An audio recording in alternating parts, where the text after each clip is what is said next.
Welcome students. कैसे हैं आप सब? आई होप कि आप सभी अच्छे होंगे, घर पर स्वस्थ होंगे, खुश होंगे एंड एंजॉइंग।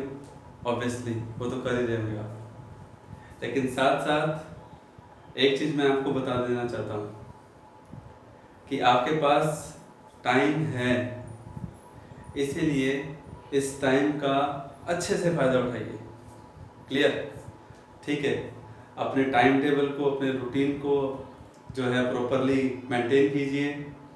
कितने वीडियोस को कितनी देर देखना है, ठीक है, पूरे दिन का आपके पास टाइम होता है। मैं तो कहता हूँ कि दिस इज़ द टाइम कि आपको फिजिक्स को और बल्कि एक तरीके से किस तरह से पढ़ने की ज़रूरत है, एक रिसर्च के पॉइंट ऑफ व्यू से। जैसे आप कोई खोज कर रहे हो, अगर आप इस तरीके से उस चीज़ को टाइम देंगे ना, जस्ट नोट कि हाँ मैंने टॉपिक करवाया और आप लोगों ने उसको पढ़ लिया, बिल्कुल भी नहीं। आप उसको एक रिसर्च पॉइंट ऑफ व्यू से पढ़ेंगे तो वो चीज़ आपको ज़्यादा अच्छे से समझ में आएगी। क्लियर है स्टूडेंट्स? तो प्लीज़ इस बात पे गौर करिए जो मैंने आज आपको कहा। नेक्स्ट, आज हम लोग डिस्कस करेंगे, जैसा कि इलेक्ट्रिसिटी हम लोग पढ़ रहे हैं, तो इलेक्ट्रिसिटी के अंदर हम लोग जो कॉम्बिनेशन है सीरीज का, रेजिस्टेंस का सीरीज और पैरेलल, वो पढ़ चुके हैं। सेल की पैरेलल और सीरीज ग्रुपिंग जो है हम लोगों ने लास्ट लेक्चर में की थी।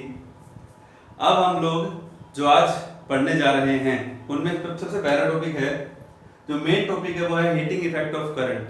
बिल्कुल सही बात है, मैं आपको इसका मीनिंग बताऊंगा कि क्या होता है।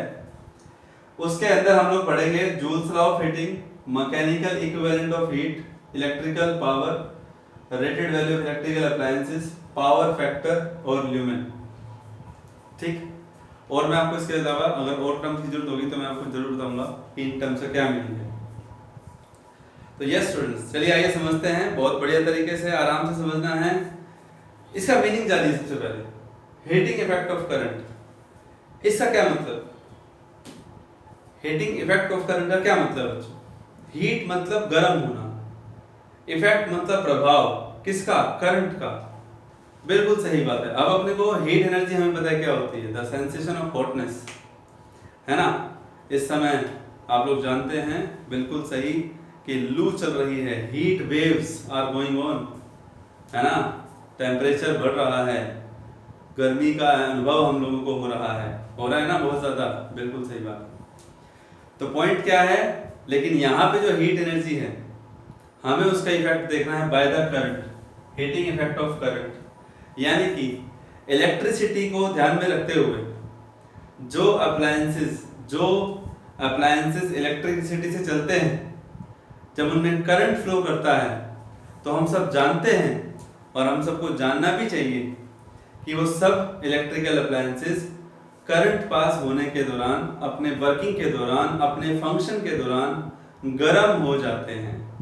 क्या हो जाते हैं? गर्म हो जाते हैं। तो इसका मतलब कि जो एनर्जी, देखिए सब एनर्जी का खेल है, सब एनर्जी का खेल है। कैसे है? बिना एनर्जी के कुछ संभव नहीं है। Nothing is possible without energy. Even I can not speak if I have no energy. अगर मेरे अंदर एनर्जी नहीं है तो मैं बोल नहीं पाऊंगा, सुन नहीं पाऊंगा, चल नहीं पाऊंगा, मूवमेंट नहीं कर पाऊंगा। Same as it is, because living beings के लिए एनर्जी जरूरी है और नॉन लिविंग्स को तो हम एनर्जी प्रोवाइड करते हैं, वो अपने आप मूवमेंट नहीं करता है। क्लियर है students? Yes. So the point is, energy क्या है? आप सब जानते हैं एनर्जी एक तरीके से अमाउंट ऑफ बर्डन है, अमाउंट ऑफ बर्डन जो किसी ना किसी रूप में कोई ना कोई पार्ट, कोई ना कोई अप्लायंसेस, कोई ना कोई जो ऑब्जेक्ट है वो जरूर करता है, और वही वर्क उसमें एनर्जी के रूप में स्टोर होता है। करता है या उसके ऊपर वर्क होता है। स्टूडेंट्स, यहां समझने की जरूरत यह है कि जब करंट पास सर्किट में हो रहा है उस वक्त कौन सी एनर्जी उस इलेक्ट्रिकल अप्लायंसेस में है। सपोज अगर मैं आपके सामने एक इलेक्ट्रिक आयरन की बात करता हूं, ठीक है, और इलेक्ट्रिकल आयरन देखो मैंने जानबूझ करके आयरन का एग्जांपल क्यों लिया, ब्रश का एग्जांपल क्यों लिया, क्योंकि इलेक्ट्रिकल आयरन क्या करती है, इलेक्ट्रिक करंट इसमें फ्लो करता है तो इसके अंदर कौन सी एनर्जी यहां पर हुई, इलेक्ट्रिकल एनर्जी, बिकॉज इलेक्ट्रिसिटी से चल रहा है। लेकिन उस इलेक्ट्रिकल एनर्जी का जो आउटपुट मिल रहा है आपको इलेक्ट्रिक आयरन से, वो किस रूप में मिल रहा है, वो आपको मिल रहा है हीट एनर्जी के रूप में। किस फॉर्म में मिल रहा है आपको, हीट एनर्जी की फॉर्म में। तो हम कह सकते हैं, बल्कि इलेक्ट्रिक आयरन तो एग्जांपल है, हर अप्लायंसेस गर्म हो जाता है कब, जब इलेक्ट्रिक करंट उसमें से पास करता है, यानी कि जब वो अप्लायंसेस अपने स्विच ऑन यानी कि ऑन मोड में होता है। इट मींस कि वो गर्म तो होगा ही।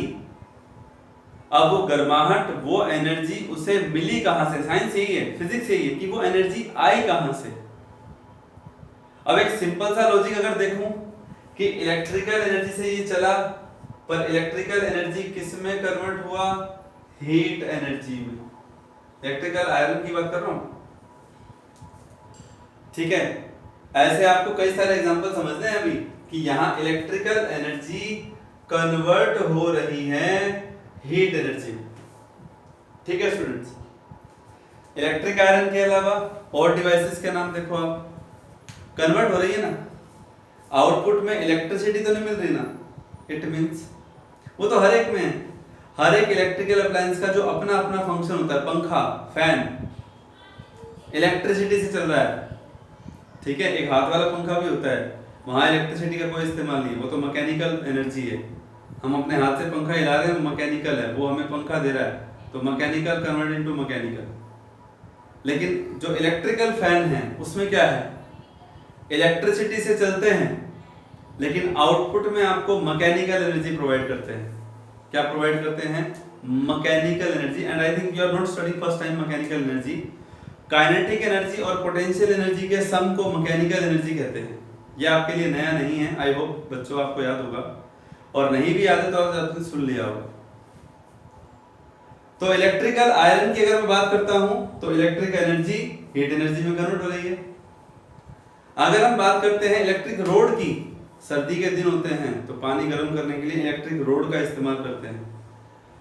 इलेक्ट्रिक रोड में भी क्या हो रहा है, इलेक्ट्रिसिटी से वो चल रहा है लेकिन पानी को गर्म करने का काम वहां हो रहा है। इसका मतलब गर्म कैसे होगा पानी, जब हीट एनर्जी कौन एमिट कर रहा है, इलेक्ट्रिक रोड। तो मतलब आज आप फुल्ली अपने दिमाग में ये दिमाग में बिठा करके चलिए कि आज हम लोग पूरा का पूरा इलेक्ट्रिसिटी का जो हीटिंग इफेक्ट है ना वो पढ़ने जा रहे हैं बस, ठीक है। उसके अलावा और उसके क्या क्या फीचर्स हैं वो भी हम लोग पढ़ेंगे एज पर टॉपिक। तो चलिए शुरुआत करते हैं फर्स्ट पॉइंट से, जिसका नाम है जूल्स लॉ ऑफ हीटिंग। ऐसा इसलिए क्योंकि इलेक्ट्रिकल एनर्जी से जब कोई डिवाइस चलता है, इलेक्ट्रिकल डिवाइस अप्लायंस जब चलता है तो उस इलेक्ट्रिकल एनर्जी का पार्ट हीट एनर्जी में, कुछ पार्ट हीट एनर्जी में कन्वर्ट हो जाता है। कईयों में तो ज्यादा पार्ट कन्वर्ट होता है, कईयों में कम होता है, लेकिन हीट एनर्जी जरूर से जरूर प्रोड्यूस होती है।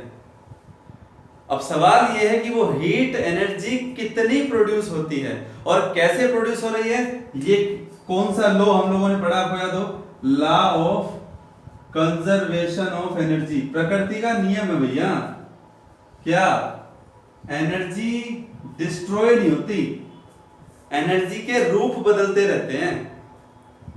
इलेक्ट्रिकल अप्लायंसेस, पंखे में क्या हो रहा है, इलेक्ट्रिकल एनर्जी मैकेनिकल में, और साथ साथ पंखा थोड़ी देर बाद गर्म भी हो जाएगा, तो मैकेनिकल एनर्जी तो है ही, वो घूम रहा है, और साथ के साथ वो गर्म भी हो रहा है तो हीट एनर्जी भी है। आप इलेक्ट्रिक बल्ब की बात करें, इलेक्ट्रिसिटी से चल रहा है लेकिन दो काम हो रहे हैं वहां। एक तो वो लाइट एमिट कर रहा है बल्ब, एज पर नेचर, उसका नेचर है। दूसरा वो बल्ब गर्म भी हो जाता है ना गर्म। इसका मतलब कि वो बल्ब लाइट एनर्जी के साथ साथ हीट एनर्जी भी एमिट कर रहा है। वो एनर्जी कहां से मिली, जब इलेक्ट्रिकल एनर्जी उसमें से पास हुई। तो यहाँ पे एनर्जी का कन्वर्जन हो रहा है, इलेक्ट्रिकल एनर्जी का क्या हो रहा है, कन्वर्जन हो रहा है लाइट में और हीट में, क्योंकि जैसा जैसा अप्लायंस होगा वैसा वैसा उसका फंक्शन होगा। इसमें हमें कोई ज्यादा जो है सोचने की बात नहीं है इसमें। अब सवाल ये है, मुद्दा ये है कि वो हीट एनर्जी को कैलकुलेट करना है, मैथमेटिकली उसका अमाउंट चाहिए हमें। वो अमाउंट कैसे निकालें, ठीक है। और अगर अंदर की बात करें कंडक्टर के, तो वो उसमें हीट एनर्जी आई कैसे, वो हीट एनर्जी उसमें आई कैसे, उसका जवाब मैं आपको देता हूं। पहले क्या होता है कि कंडक्टर के अंदर हम लोगों को पता है कि करंट जो फ्लो कर रहा है, आप मेरी बात ध्यान से सुनना, क्योंकि जो रेजिस्टेंस है, जूल्स लॉ ऑफ हीटिंग जो मैं आपको बताने वाला हूं अब, उसके बारे में हम चर्चा करने जा रहे हैं। प्लीज इसको ध्यान में सुनिएगा, समझिएगा। Joules law of heating, joule scientist का नाम है, और उनके नियम के अनुसार जो वो हीट एनर्जी एमिट करेगा, वो कैसे एमिट करेगा, जब उस कंडक्टर पे वर्क हो रहा है। कैसे वर्क हो रहा है, ध्यान से सुनो। जो कंडक्टर हम लोग लेके चल रहे हैं, उस पे हम वोल्टेज तो सप्लाई करते ही हैं, करते हैं ना भाई, सोर्स ऑफ पोटेंशियल हमारे पास होता है, ठीक है स्टूडेंट्स। सो प्लीज ध्यान से सुनिएगा कि क्या किया, जो हम लोग टॉपिक डिस्कस करेंगे ना, सबसे पहले जूल्स लॉ ऑफ हीटिंग ही है। तो इसके अकॉर्डिंग ध्यान से सुनिएगा आप लोग, जूल्स लॉ ऑफ हीटिंग, ठीक है बच्चों। अभी जूल्स लॉ ऑफ हीटिंग क्या कहता है, इसके बारे में हम चर्चा करते हैं। मतलब जूल साइंटिस्ट का नाम है, और उन्होंने बताया मोटे तौर पर कि जो हीट एनर्जी है वो कैसे फाइंड आउट हो, कैसे उसको कैलकुलेट कर सकते हैं। तो इसकी स्टेटमेंट है, इट स्टेट्स दैट क्या, the heat energy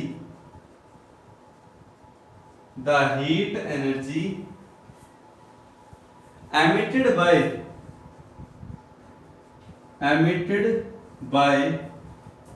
an electrical appliance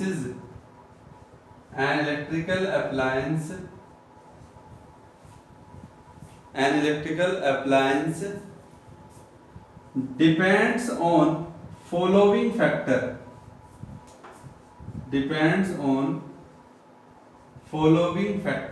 तो प्लीज ध्यान से सुनना आप लोगों को कि वो फॉलोइंग फैक्टर्स क्या क्या हैं। हीट एनर्जी को एक्चुअल में H for heat energy, clear से डिनोट करते हैं। तो that H corresponds to heat energy. तो ये सबसे पहले तो डायरेक्टली प्रोपोर्शनल है जो पोटेंशियल सप्लाई दी, जो पोटेंशियल उस कंडक्टर के ऊपर अप्लाई किया, जो वोल्टेज आपने अप्लाई की, ठीक है ना, अप्लाइड पोटेंशियल डिफरेंस। अल्टीमेटली मैं आपको बताता हूं, ये तो होगा ही, कैसे होगा इसके बारे में बताऊंगा अभी, डायरेक्टली क्यों कह रहा हूं मैं। फिर उसके बाद वही heat energy directly proportional to current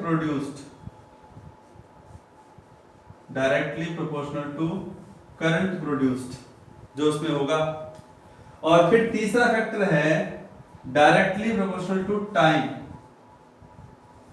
कौन सा time, for which current is produced या potential is applied. Current is flowing, you can say current produce या current flowing,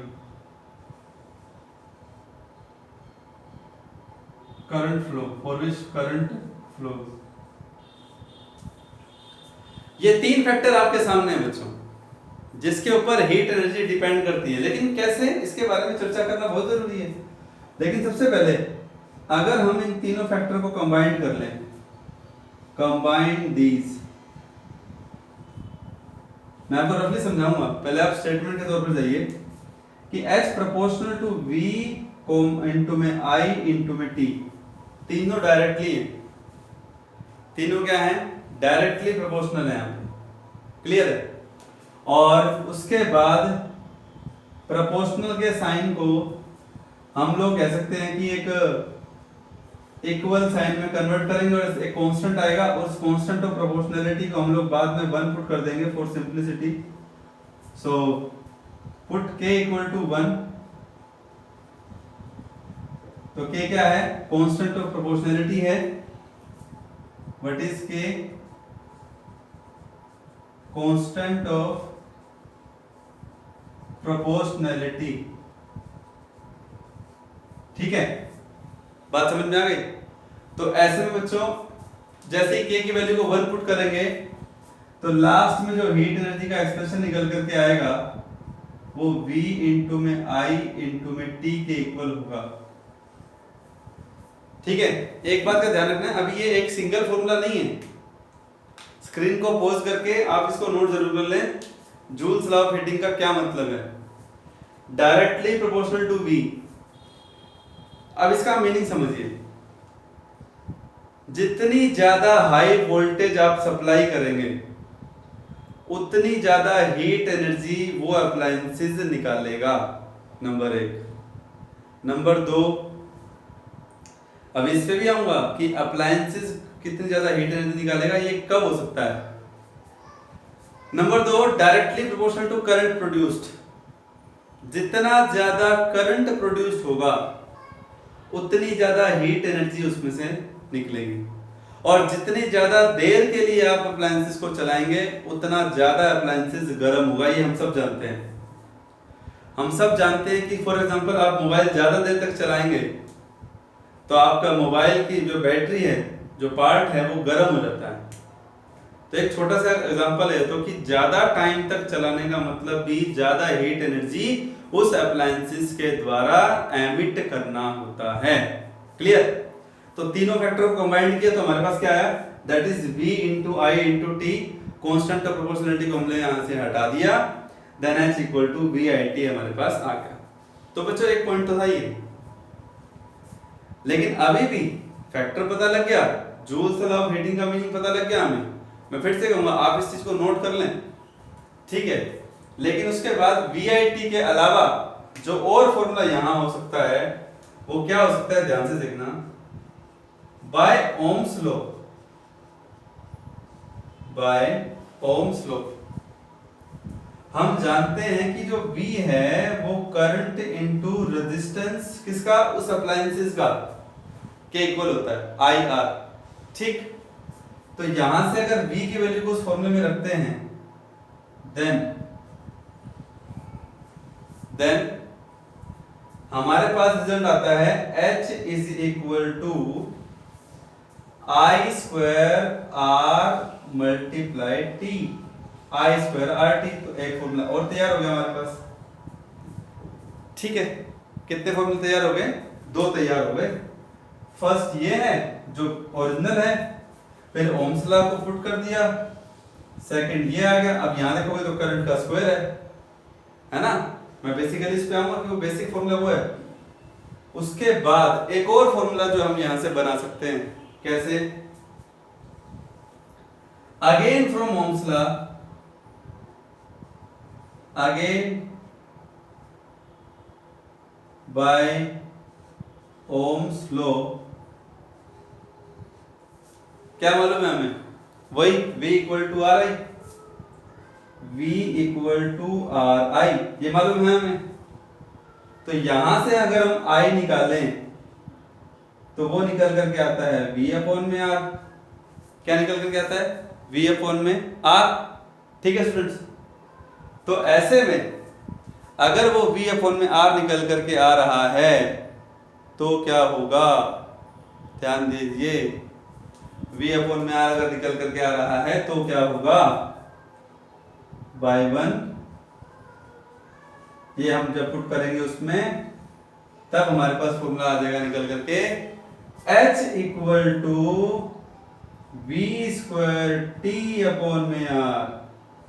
this is another formula. I hope आपको दिखाई दे रहा होगा, V square T upon में R। ये तीसरा फॉर्मूला हमारे पास तैयार हो गया, थर्ड। तो पहले आप स्क्रीन को पॉज करें। एज पर सिचुएशन हम इन तीनों फॉर्मूले का इस्तेमाल भी करेंगे, लेकिन सवाल अभी यही है कि इनमें से जो बेसिक फॉर्मूला है, क्योंकि अगर हम इसको देखते हैं, यहाँ आर के इनवर्सली है, यहाँ आर के डायरेक्टली है, बिल्कुल ये कंफ्यूजिंग पॉइंट होता है बच्चों के सामने। लेकिन इसके बारे में हम खुल के चर्चा करेंगे। क्लियर? खैर, तो please pose the screen and note down it.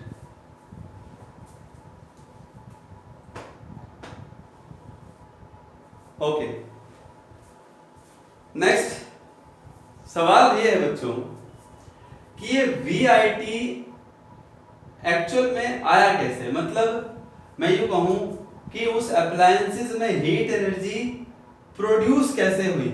ये हमें पता है कि प्रोड्यूस होती है, लेकिन सवाल ये है कि हमने इलेक्ट्रिकल अप्लायंसेस को हीट एनर्जी थोड़ी ना दी थी।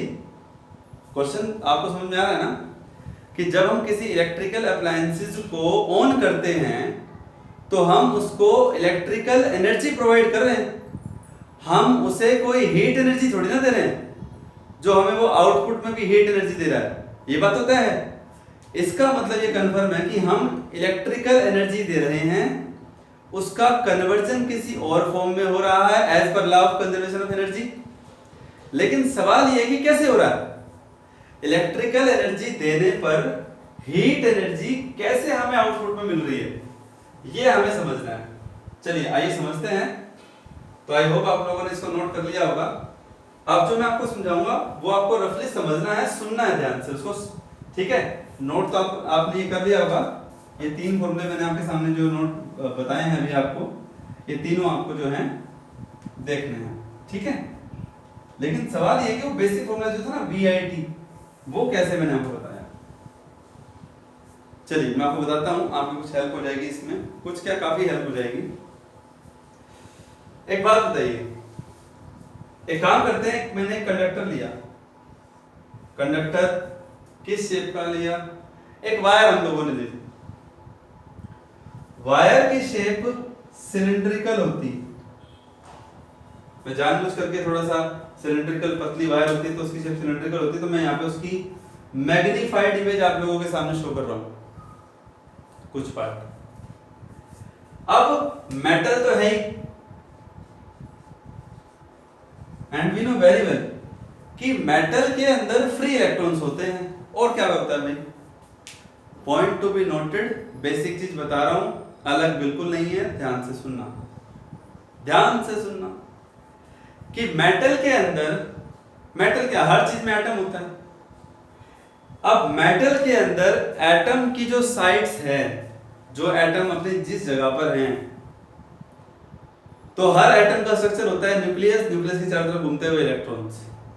लेकिन मेटल में कौन से इलेक्ट्रॉन जो है वो करंट कैरियर के तौर पर काम करते हैं, करंट कैरियर के तौर पर, कैरियर के तौर पर काम करते हैं, वो होते हैं फ्री इलेक्ट्रॉन। और वो फ्री इलेक्ट्रॉन किसे कहते हैं, सबसे बाहर वाले ऑर्बिट के इलेक्ट्रॉन्स, जो आउटर मोस्ट शेल के इलेक्ट्रॉन्स हैं, वो फ्री इलेक्ट्रॉन्स के तौर पर होते हैं। उन्हीं की मूवमेंट जो है वो उस कंडक्टर में होती है, बाकी तो अपनी जगह पे फिक्स है। तो अब सोचिए, 2 चीजें आपके सामने हैं, आप मुझसे, आपको जो मैं बात बताने जा रहा हूं ना, आप उसको ध्यान से समझना। ये पॉजिटिव पॉजिटिव, मैं आपके सामने एक एग्जांपल रख रहा हूं, पॉजिटिव पॉजिटिव पॉजिटिव, ये क्या है, ये प्लस क्यों दिखा रहा हूं मैं, न्यूक्लियस के अंदर प्रोटॉन होता है ना, न्यूक्लियस के अंदर प्रोटॉन होता है और प्रोटॉन पे पॉजिटिव चार्ज होता है, न्यूट्रॉन पे कोई चार्ज नहीं होता, तो इसलिए न्यूक्लियस के ऊपर पूरा चार्ज पॉजिटिव होगा। तो ये अच्छा, मूवमेंट कौन करता है, कौन मूवमेंट करता है, इलेक्ट्रॉन या न्यूक्लियस? जवाब है इलेक्ट्रॉन। अब इसका मतलब न्यूक्लियस रेस्ट पर है, पहला स्टेप समझ में आ गया कि अगर आप किसी कंडक्टर के, किसी मटेरियल के एटम की सिचुएशन को समझें, मेटल के, क्योंकि करंट की बात हम लोग कर रहे हैं, करंट तभी फ्लो करता है जब फ्री इलेक्ट्रॉन्स होते हैं, तो सिचुएशन को समझे तो एटम की सिचुएशन कैसी होती है, बिल्कुल जहां है वहीं फिक्स रहते हैं, वो अपनी जगह से नहीं हिलते भाई, बिल्कुल नहीं हिलते, ठूठ की तरह खड़े रहते हैं उसी जगह पर। समझ में आ गई बात? अब वही वाली बात कि जब वो अपनी जगह पर खड़े रहते हैं तो इलेक्ट्रॉन कैसे मूव करेंगे। अरे इलेक्ट्रॉन तो आउटरमोस्ट शेल के ना, ये तो न्यूक्लियस है, ये कौन है, पॉजिटिव आयंस कह सकते हो, पॉजिटिव आयंस कह सकते हो। हैं, और आप ये भी कह सकते हो मेटल्स के अंदर कह रहा हूँ मैं, इन मेटल्स, ठीक है, मैं लिक्विड की बात नहीं कर रहा हूँ, मेटल की बात कर रहा हूँ। और you can say that nucleus, वो इसलिए पॉजिटिव कहा ना क्योंकि इलेक्ट्रॉन जब निकलता है किसी एटम में से तो वो पॉजिटिव आयन बन जाता है ना। मिक्स नहीं कर रहा हूं मैं, ध्यान से सुनना। किसी एटम में जब इलेक्ट्रॉन निकल जाता है, जब वो इलेक्ट्रॉन छोड़ता है, आउटर मोस्ट शेल के इलेक्ट्रॉन जो उसमें होते हैं, फ्री होते हैं, तो वो एक पॉजिटिव आयंस कहलाएगा ना, क्योंकि इलेक्ट्रॉन पे नेगेटिव होता है ना, नेगेटिव जब निकलेगा तो वो पॉजिटिव होगा, ठीक है। अब मेटल के अंदर भैया वो पॉजिटिव आयन या वो न्यूक्लियस जो है वो फिक्स है अपनी जगह पे, ठीक। अब इलेक्ट्रॉन क्या हुआ, एक तरफ बैटरी का पॉजिटिव साइन था, सपोज कि ये बैटरी के अंदर की पिक्चर है,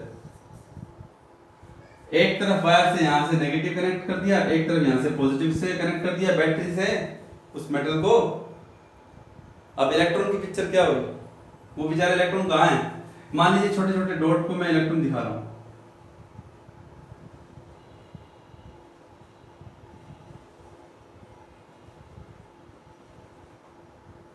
बहुत सारे होते हैं ना। अब इलेक्ट्रॉन पे नेगेटिव चार्ज होता है तो उनकी मूवमेंट कहाँ होगी, पॉजिटिव की तरफ होगी, किसकी तरफ होगी, पॉजिटिव की तरफ होगी। तो ऐसे में जब वो इलेक्ट्रॉन, अब आपको क्या लगता है सारे इलेक्ट्रॉन इनसे बचते हुए निकल जाएंगे क्या, कहाँ करते हैं, इलेक्ट्रॉन की भीड़ है, बहुत बहुत भीड़ है, लाखों करोड़ों अरबों में है, समझ में आएगा। तो ये पॉसिबिलिटी है क्या सब अपने अपने रास्ते से चलेंगे, पॉसिबिलिटी है क्या, ये बिल्कुल नहीं है भाई। इसका मतलब जब वो चलेंगे तो क्या होगा, टकराए, जगह बदली, इधर आ गए, फिर मान लीजिए एक इलेक्ट्रॉन पे फोकस कर रहा हूं मैं, फिर थोड़ी देर के लिए स्पेस मिला है ना, फिर यहां से टकराए, सपोज यहां टकराने के फिर इस इलेक्ट्रॉन से टकरा गए, तो क्या चीज है, पहुंचेंगे वहीं पे, नो डाउट, टकराते टकराते, क्योंकि पॉजिटिव उनको अट्रैक्ट कर रहा है, इलेक्ट्रॉन जाएंगे पॉजिटिव टर्मिनल की तरफ, क्योंकि इलेक्ट्रॉन के ऊपर नेगेटिव चार्ज होता है, इलेक्ट्रॉन के ऊपर नेगेटिव चार्ज होता है, और नेगेटिव चार्ज पॉजिटिव की तरफ तो अट्रैक्ट होगा ही।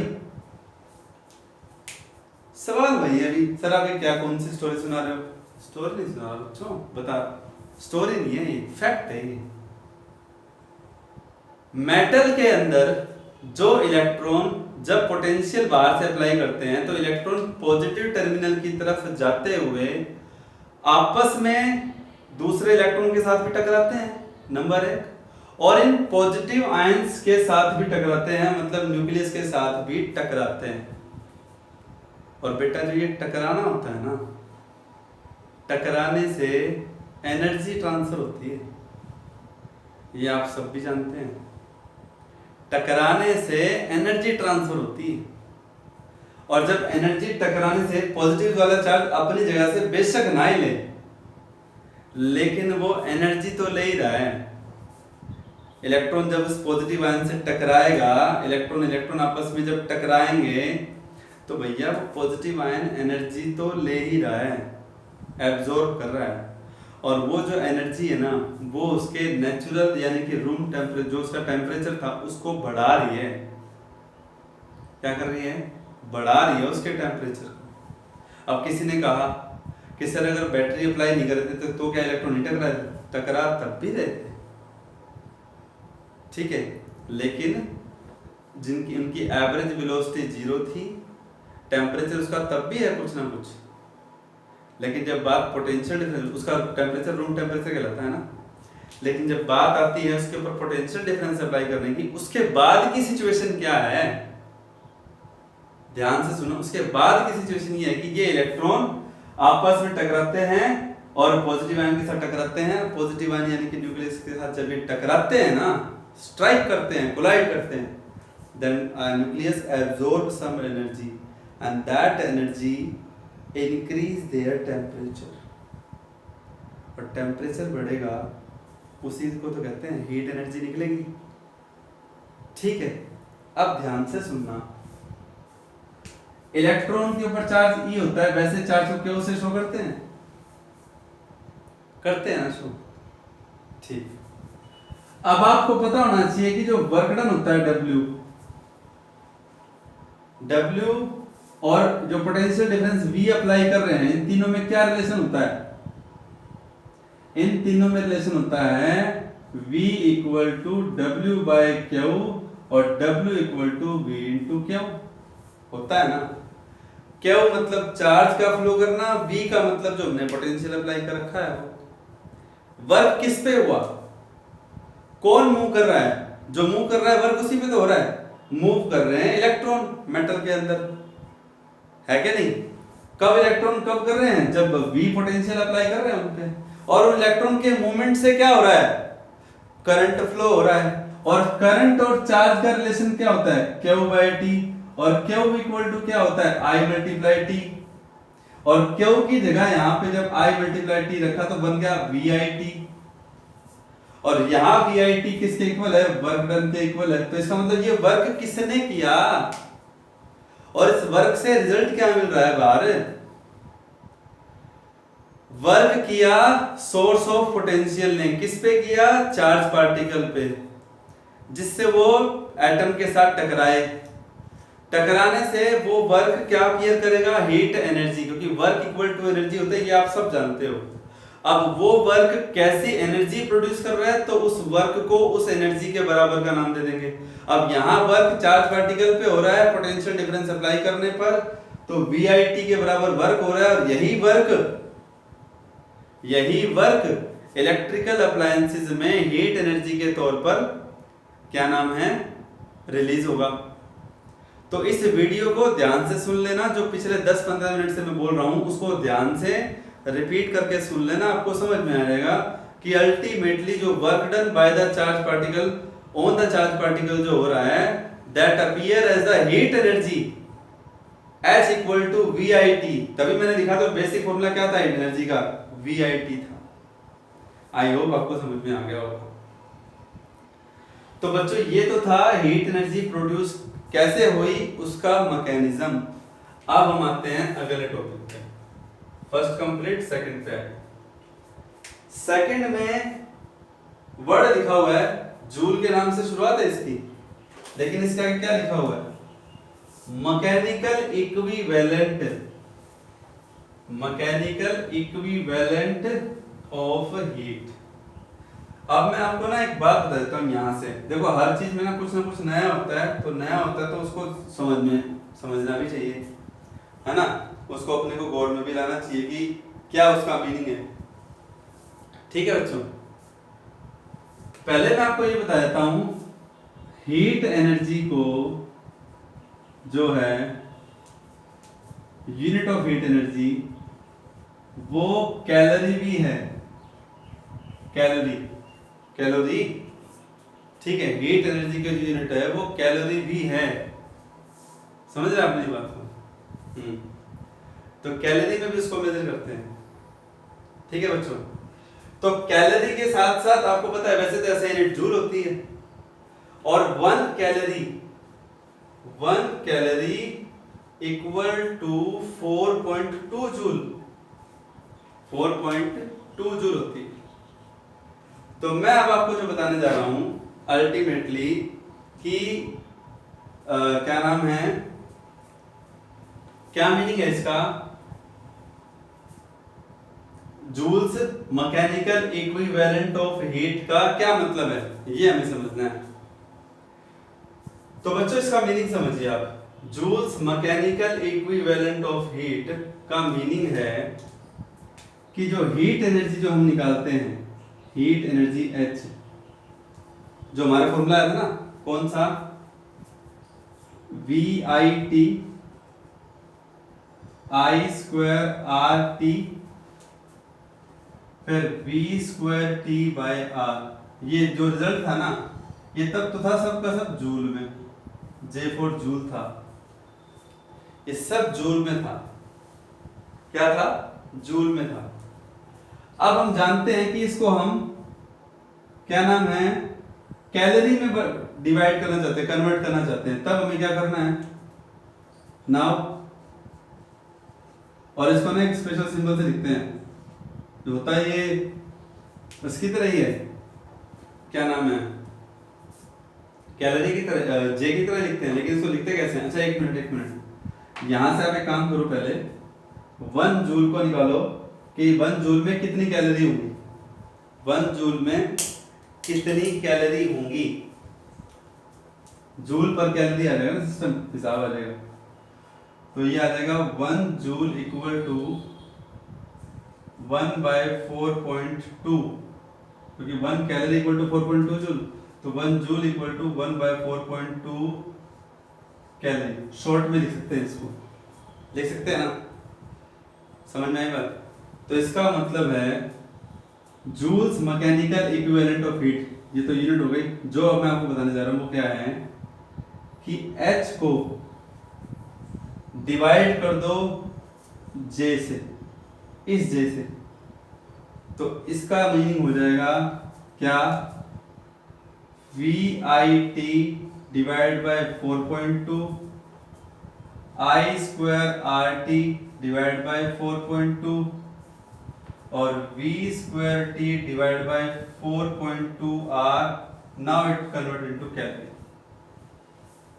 प्लीज ध्यान से सुनना, ये सिर्फ एक मैथमेटिकल अप्रोच है यूनिट को समझने का, कि कैलोरी को जूल, हीट एनर्जी को कैलोरी में, कई बार हम कहते हैं ना कि जैसे एक्सरसाइज करते हैं तो इतनी कैलोरी बर्न हो गई, कहते हैं ना कैलोरी का बर्न होना। शरीर के अंदर जो हम खाना खाते हैं, फूड पैकेट जो होते हैं, उनमें भी लिखा होता है कि उसमें कितनी एनर्जी है, और वो एनर्जी की जो यूनिट आपको मिलेगी ना, वो कैलोरी में मिलेगी। तो हम डिफरेंट यूनिट के हिसाब से भी हमें चलना चाहिए, हमें समझ में भी आना चाहिए, हमें पता भी होना चाहिए कि जूल के अलावा एनर्जी को मेजर करने की और भी यूनिट्स हैं।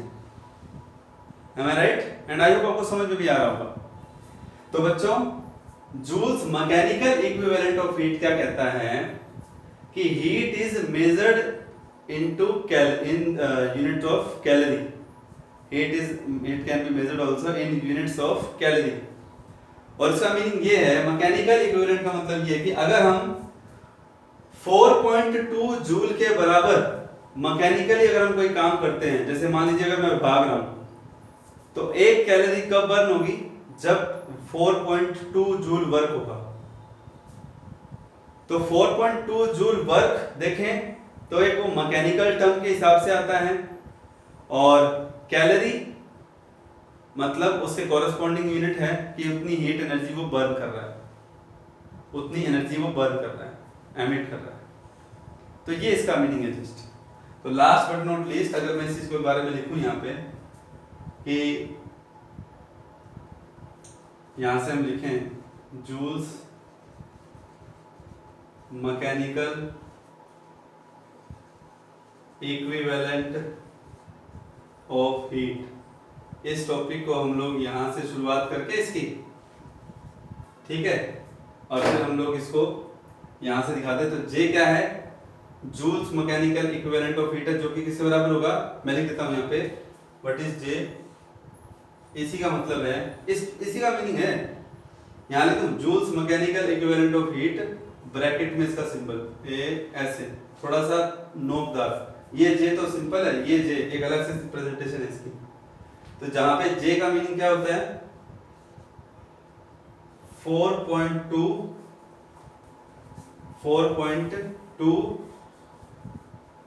जूल पर कैलोरी, ठीक है, ये इसका मीनिंग है। यानी कि अगर आप 4.2 जूल वर्क करेंगे ना, तो वो 1 कैलोरी के इक्वल होगा। तो don't be confused, it's a just एक mathematical term, and heat energy is measured into calorie. तो ये आपके सामने एक तैयार हो गया स्ट्रक्चर, ये भी ठीक है, और ये इसका meaning, where J is what, Joule's mechanical equivalent of heat.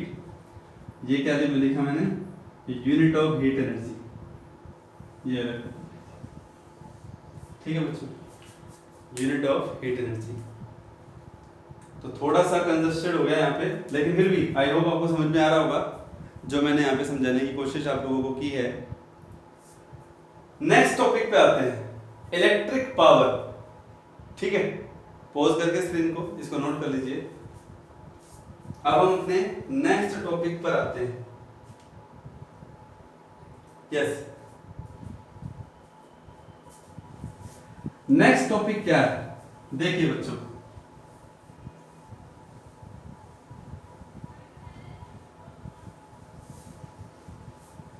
Next topic है इलेक्ट्रिक पावर। क्या है? Electric power. Electric power, capital P. अभी तक पावर तो पढ़ते आए हो आप, पढ़ा है आपने पावर, फर्स्ट टाइम पढ़ रहे, लेकिन इलेक्ट्रिकल पावर फर्स्ट टाइम पढ़ रहे होगे आप। जो आपने पावर की टर्म पढ़ी है ना, वो मैकेनिकल पावर थी, वर्क डन अपॉन में टाइम, एनर्जी अपॉन में टाइम। बिल्कुल सही कंसेप्ट वही है, नाम अलग होने से ना, पावर के आगे इलेक्ट्रिक वर्ड आने से उसका बेसिक टर्म्स नहीं बदल जाएगा, बेसिक मीनिंग नहीं बदलेगा उसका। इलेक्ट्रिक आ गया तो ठीक है, कोई बात नहीं। पावर का मीनिंग क्या होता है? सबसे पहले कोई एनर्जी जब यूज होती है तो गिवन टाइम में, जब उस यानी कि एनर्जी डिवाइडेड बाय टाइम, कितने टाइम के लिए उस एनर्जी का कंजप्शन हो रहा है, और ऐसे में हमें समझ में आता है कि कोई एनर्जी कितने फास्ट, कितनी तेजी के साथ कंज्यूम हो रही है। उस एनर्जी के कंजप्शन की स्पीड को पावर कहते हैं। बात समझ में आ गई? अब 100 मीटर की रेस है, अब 100 मीटर की रेस में एक तो आप 10 मिनट लगाएं और एक आप उसको कवर करने में 15 मिनट 20 मिनट लगाएं। आपको काम सेम करना था कि आपको 100 मीटर ही रन करना था, लेकिन आपको अच्छे से पता है कि आपकी ज्यादा एनर्जी कब कंज्यूम होगी, जब आप 10 मिनट में उस 100 मीटर की रेस को पूरा कर लेंगे बजाय 20 मिनट के। तो ये कोई नया नहीं है, हर एक टर्म को ना, मैंने पहले कहा, शुरू में कहा था मैंने, आप ऐसे पढ़े जैसे आपको रिसर्च कर रहे हैं, कोई चीज आप पढ़ रहे हैं, समझ रहे हैं उसको, डिटेल में समझिए उसको। ठीक है स्टूडेंट्स? तो इलेक्ट्रिकल पावर का मीनिंग देखो, पावर के आगे इलेक्ट्रिक वर्ड लग गया, तो इसका मीनिंग ये बनेगा, रेट ऑफ कंजप्शन ऑफ